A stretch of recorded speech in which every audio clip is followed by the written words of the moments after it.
this life jacket donning. Some how to use this life jacket and different kinds of jacket. My partner is Mr. Knock Knock and I'm Mr. Roger to present to you how to use this life jacket.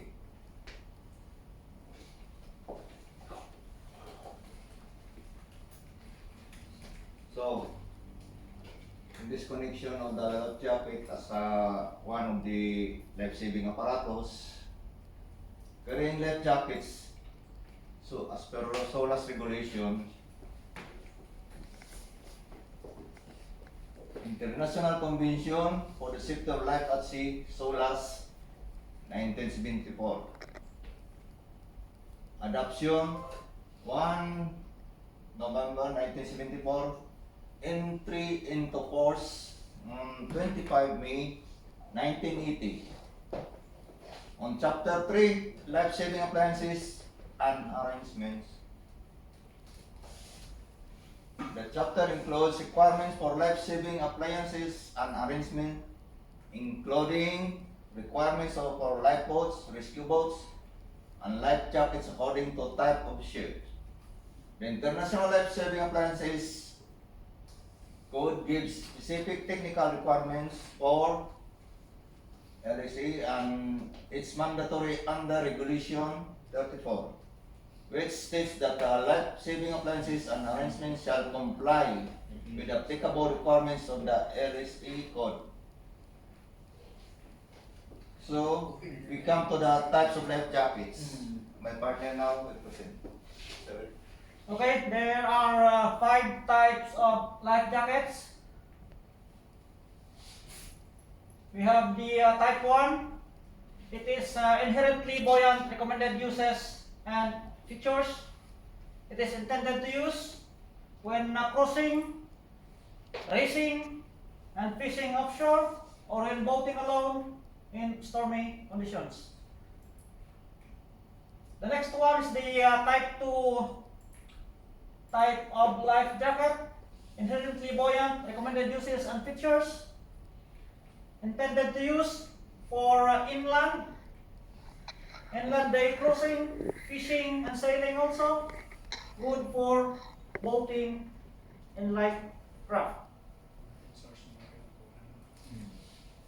For the next, type 3, it is inherently buoyant, recommended uses and features, intended use, supervised activities such as sailing regattas,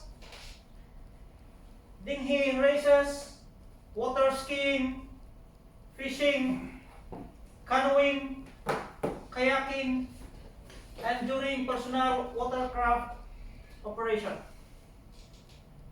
So for the type 4, my colleague will explain. To continue, type 4 type of life jacket is throwable device. Intended use, a type 4 is designed to be thrown to the overboard victim or to supplement the buoyancy of a person overboard. It is not to be worn. Minimum buoyancy 16.5 pounds for ring buoy or 18 pounds for boat ocean.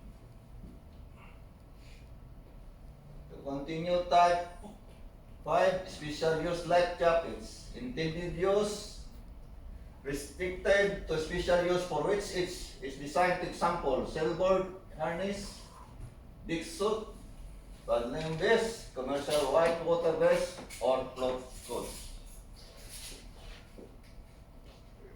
Okay, so this is the different types of life jacket as we mentioned. You can see the type 1, you can visually see it. Type 2, type 3, type 4, type 5. So mostly on board ships, we are using the type 1, it's either type 1 or type 2 kinds of life jacket. And the type 3, type 4, And type 5.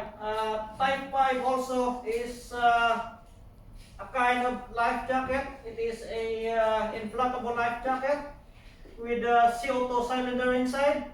So once you are dropped on the water, there is a litmus paper on the CO2 cylinder. Once it was wet, the CO2 will release and will inflate the floating device. So that is the type 5 life jacket. Mostly we use it for us in offshore. We use it in workboat operation, and in normal vessels, it is always used by the pilot, which is coming on board. Okay, so running procedure.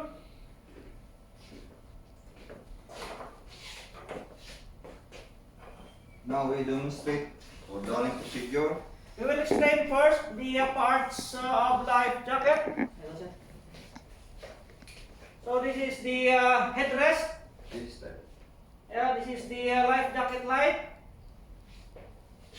This is the belt, upper and lower. We have also the whistle. You can use it and you can shout it for ja, ja. Can use it one. Sound effects. You see, yeah, another use of small rope used to attach on the other survivor once it is in the water. Okay, so the steps to wear a life jacket.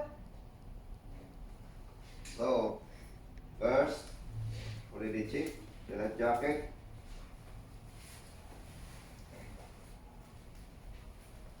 Head. Put your head, yeah. Then next, Okay, fasten the upper belt. Next, fasten the lower belt.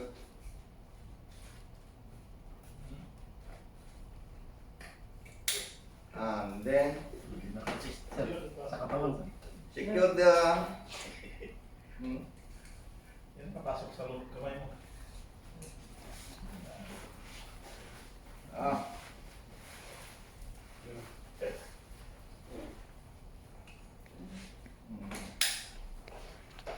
secure the inner one to avoid any obstruction before you jump. Now we are ready to jump.